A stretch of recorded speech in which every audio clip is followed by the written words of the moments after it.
Zipper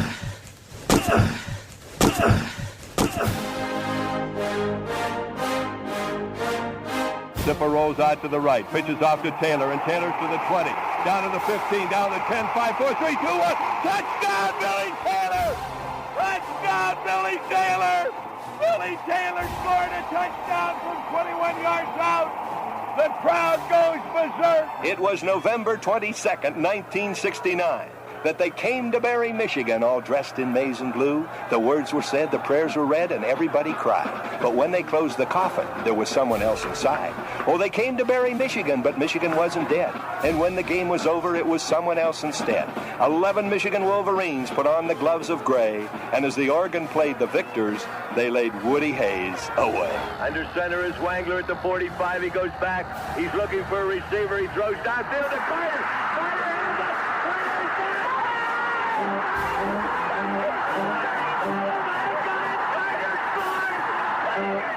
Who's got it better than us? Nobody!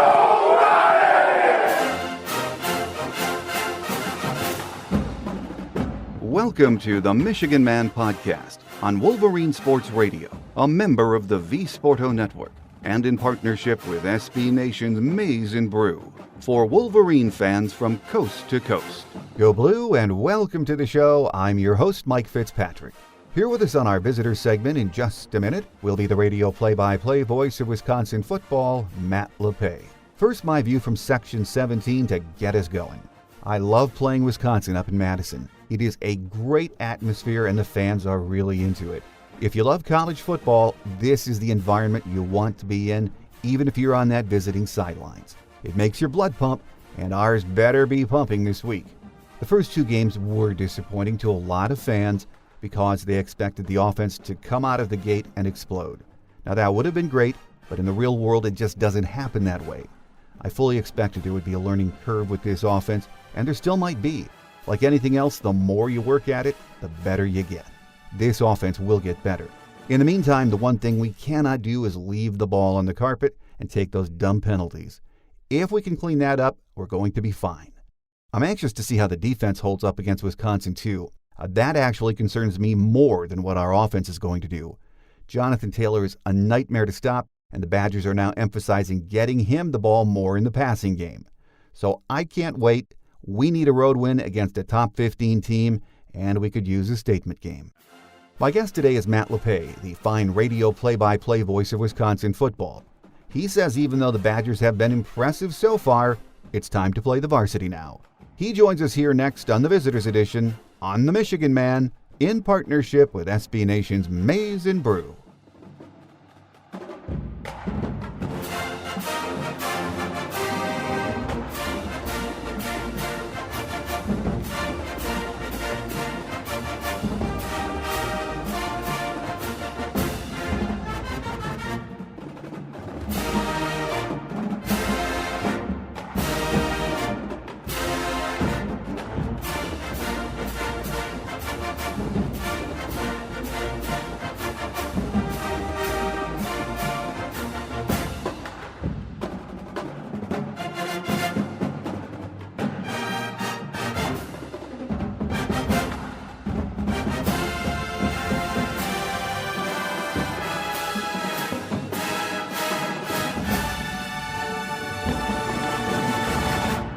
Here with us on our visitors segment today as we get ready for a big trip to Madison on Saturday is the voice of Wisconsin football, Matt Lepay. Matt, once again, great to have you back with us. Good to be with you.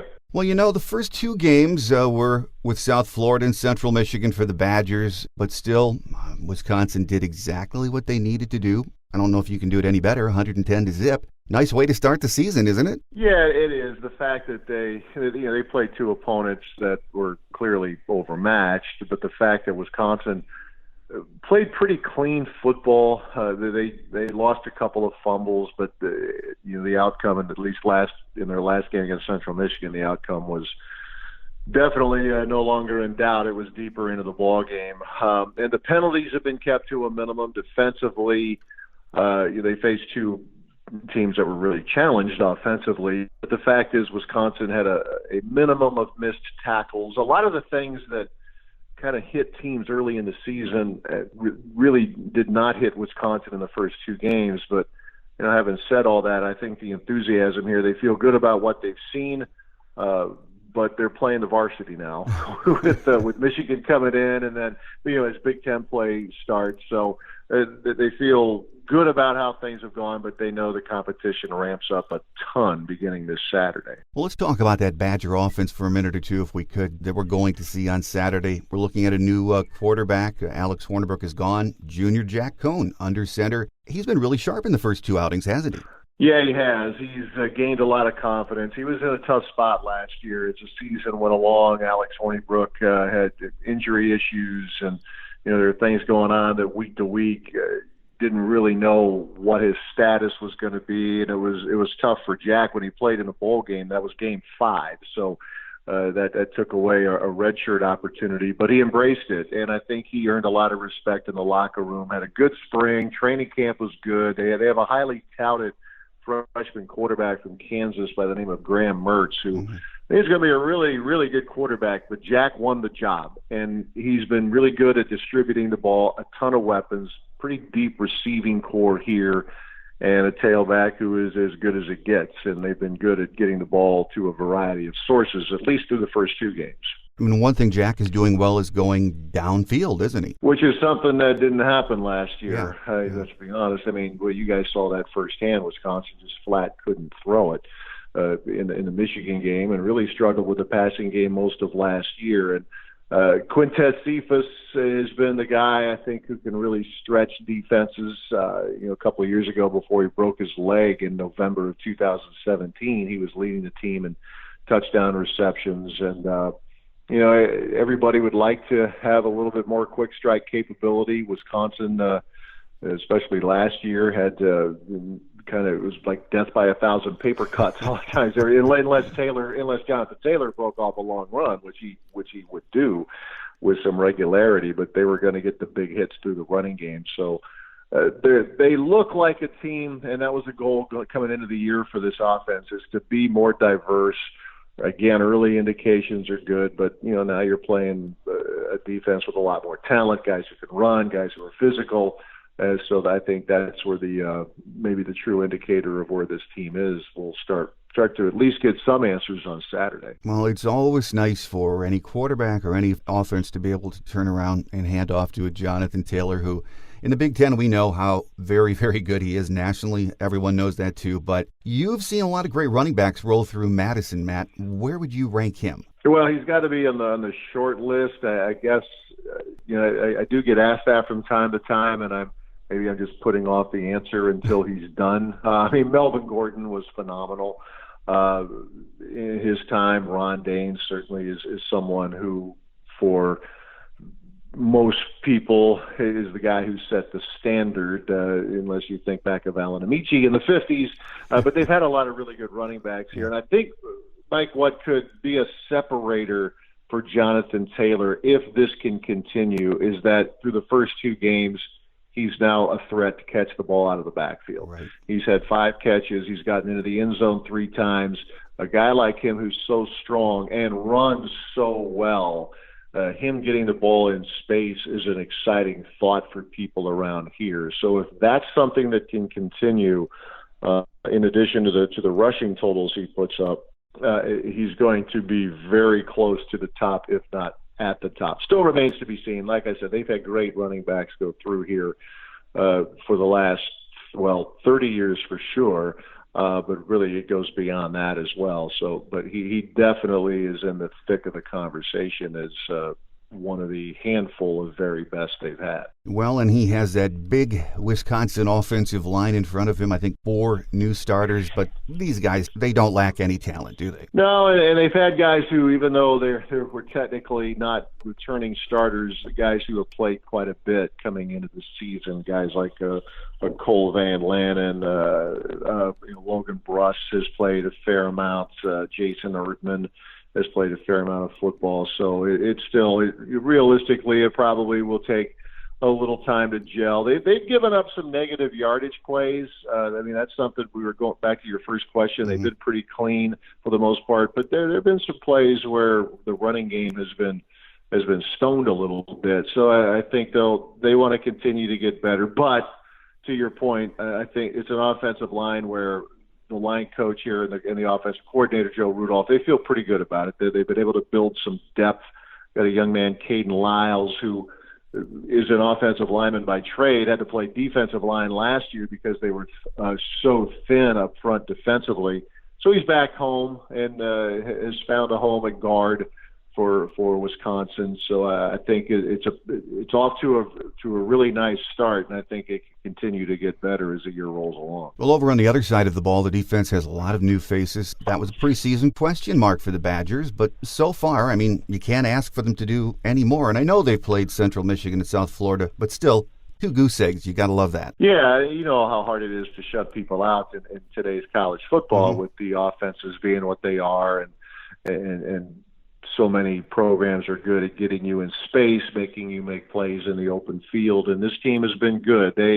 They quietly believe that they have built some depth on the defensive line, although they're not going to have Bryson Williams again this week. A leg injury is keeping him out for the second straight game, but they have a freshman at the nose tackle spot out of Janesville, Wisconsin, near the Illinois border, by the name of Keanu Benton. And you know, a lot of programs like a Michigan or whatever, you get guys who roll in who don't look like freshmen. Keanu Benton is a freshman who doesn't look like a freshman. It's a little bit more of an exception here at Wisconsin, but this guy has been good. Isaiah Loudermilk, Garrett Rand up front, and some other guys they can roll in there. I actually thought, Mike, and I guess people look at me like I have two heads. I thought the defense hung in there last year because there was a lot of turnover from the 2017 season, and it was natural to think there was going to be a dip in statistics, and there was, but there were also a lot of injuries that hit last year's Wisconsin team in defensive line and in the secondary. Especially, I thought quite honestly, even in the Michigan game, it hung in there. It was 13-7 at the half, right. But the offense couldn't get going. So, but the numbers have been so good for a few years now. After a little bit of a dip last year, that they're pretty determined to get that fixed. And like you said, it's hard to get off to any better start than what they've had. But again, playing a team that I know there's angst over there about at times, I guess, about Michigan's offense. But people here think Michigan's offense is really good. Well, they did see firsthand how good it could be protecting the football and all of that stuff. I think, again, the test, it becomes a lot more difficult for the Badgers on Saturday. Well, so far for the Badgers, just outstanding. But when you do get off to this kind of a start, it might be hard to say this or that area could be a problem. When you look at it objectively, right now, if you had to pick a couple of areas of concern, what would they be? With the defense or the team in general? In general, overall. Well, I think there still has to be an element of unknown. And beating a dead horse here, but they played well against competition that's nowhere near what they're going to start to see now as Big Ten play begins. Touched on a little bit offensively. They need to try to cut down on the negative yardage plays. There have been enough of those that'll get the coach's attention. Occasionally, a pass to an open receiver that doesn't connect. That wasn't the case against Central Michigan. It was. A couple of big hits weren't quite made in the South Florida game. But having said that, Jack Combs completed 76% of his passes, so I guess that borders on being nitpicky. Defensively, I just think you need to see it against better talent. They did what they have had to do against South Florida and Central Michigan, but those are teams that really just weren't very impressive on offense. But credit to Wisconsin for staying engaged, minimizing the penalties. But I think it's more of rather than answer it by saying a potential problem area, I would just say there's still some unknown. They like the talent level they have. There's not a ton of experience in the secondary, but they think there's a lot of talent back there. You'll see a lot of guys roll in there in the back end of Wisconsin's defense, but it's still, I think the coordinator, Jim Leonard, will tell you it's a work in progress. And one other area I think that it's still a bit of an unknown is is in place kicking. We all know there's every team is going to have a game or two that may very well come down to a kick.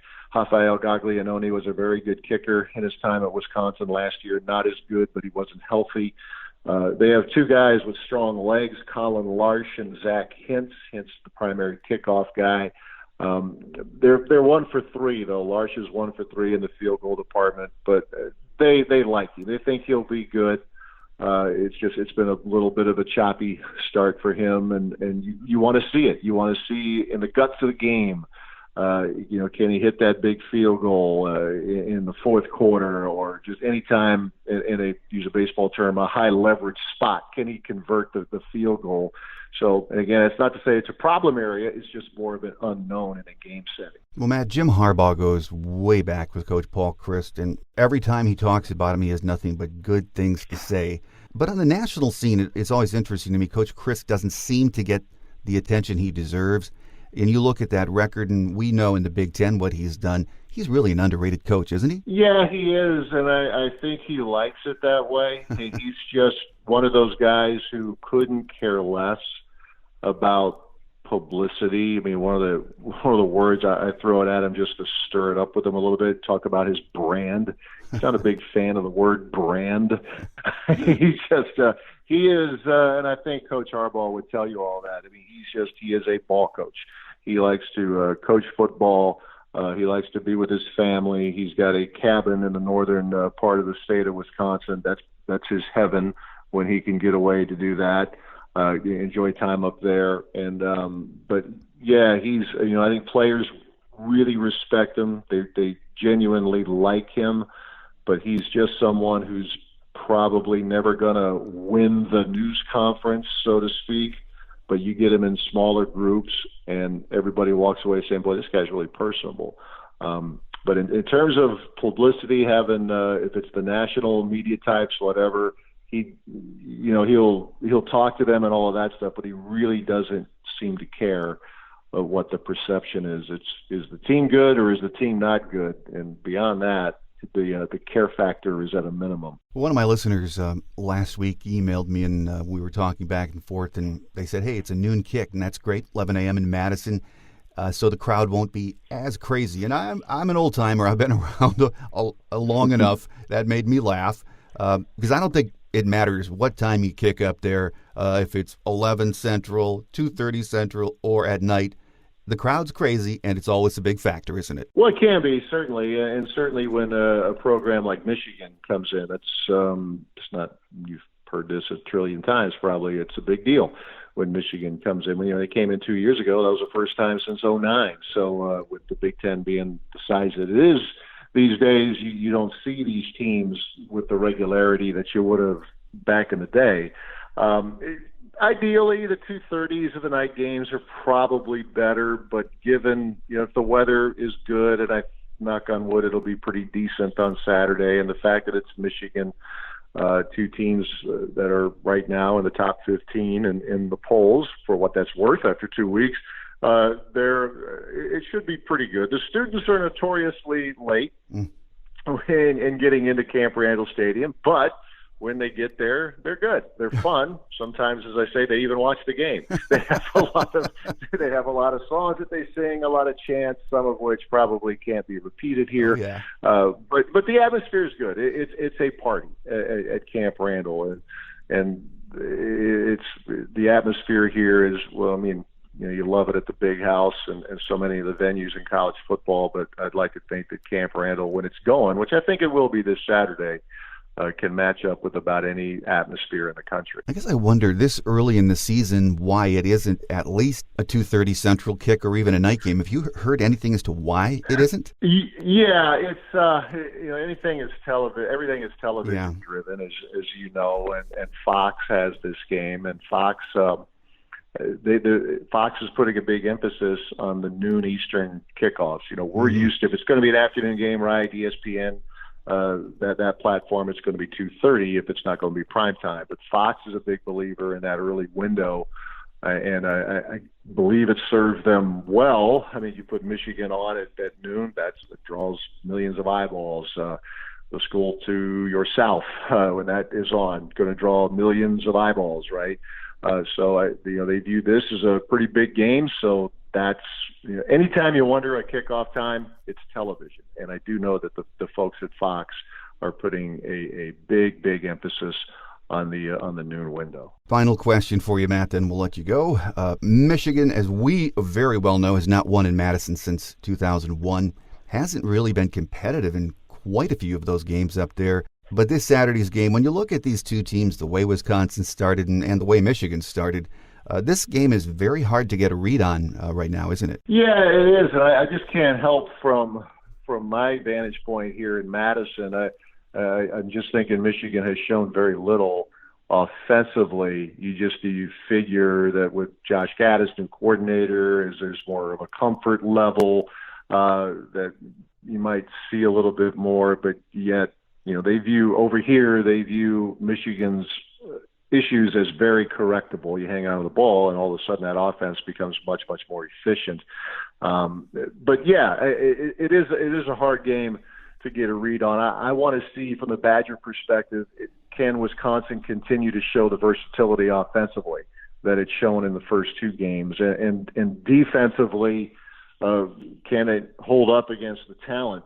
Zach Charbonnet is a running back. They haven't seen that type out of an opponent yet. A guy who can hammer, who's great at blitz pickup, at least he seems to be. Shea Patterson, they saw how good that he can be in last year's game in Ann Arbor. They know Dylan McCaffrey is very dangerous as well.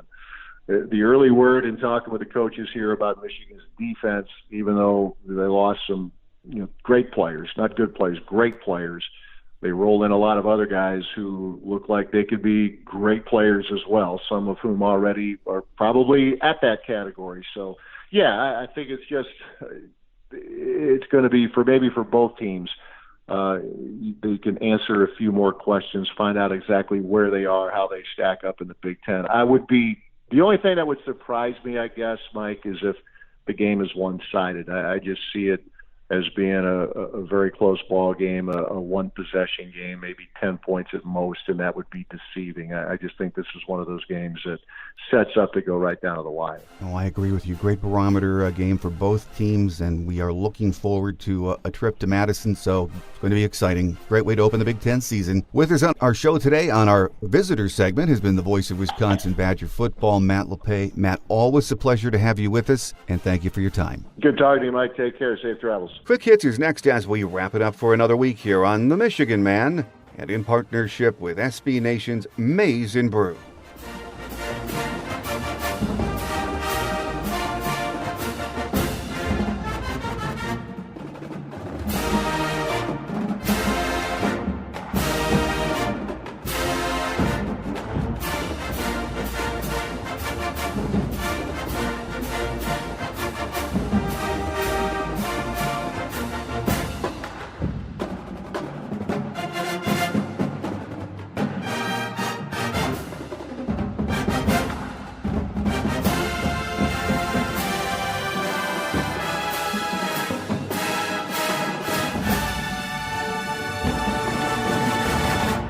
On Quick Hits today, from what we hear, John Runyon Jr. and Donovan Jeter are a go for Saturday.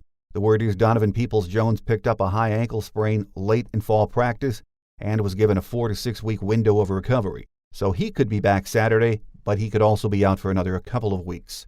Shea Patterson met with the media on Tuesday and said he is 100%. Let's hope so. We need him to be able to run more this week. Here are a few game day notes. The first meeting between these two teams was on November 15, 1892, up in Madison, a 10-6 Michigan win. We lead the series with an all-time record of 51 wins, 15 losses, and there was one tie. Paul Chryst is in his 5th year as head man and has a record of 42-12 in Madison. Good guy and an outstanding coach. The Badgers had an injury-plagued 8-5 record last year. They were 5-4 in conference play. They hammered Miami in the Pinstripe Bowl 35-3. They returned 5 starters on offense, 6 on D. They are 2-0 heading into this week's game. I'm going to publish a Michigan Man Extra for you on Friday, and I'll give you a heads up when it goes live on Facebook or Twitter. I was doing a lot of prep work during the week for this game with the guys at BadgersBlitz.com, and they were great to work with. gave me a lot of insight into this week's opponent and had a lot of questions about us too. So yesterday we sat down and taped a segment to get their thoughts on the Badgers and just how big this game is for both teams. So I hope you'll join us tomorrow, Friday, for that. The weatherman says we could get wet on Saturday. There is a 40% chance of rain in the afternoon, possibly a few thunderstorms. Winds will be gusty and temps will be in the low 70s. That will do it for today. We'll have that Michigan Man Extra for you tomorrow with the guys from BadgersBlitz.com. Next week, it's back home for a noon kick with Rutgers. On Tuesday, my scheduled guest is Anthony Broom from right here at Maize and Brew. On Thursday, we hope to hear from Steve Politi of the Newark Star-Ledger, who covers Rutgers football. He says he doesn't enjoy it, but he covers it. He's a fun guy, so I hope you'll join us next week for both of those shows. Kickoff will be noon Eastern Time. It's on Fox. And this one, I think, is going to be a nail-biter. That's what my gut tells me. When you play a team like Wisconsin in their place, style points don't matter. Just get the win, grab some curds, and get out of town. So have a great Wolverine week, everyone. Think victory, beat Wisconsin. I'm your host, Mike Fitzpatrick. Until we meet again, take care, and as always, go blue.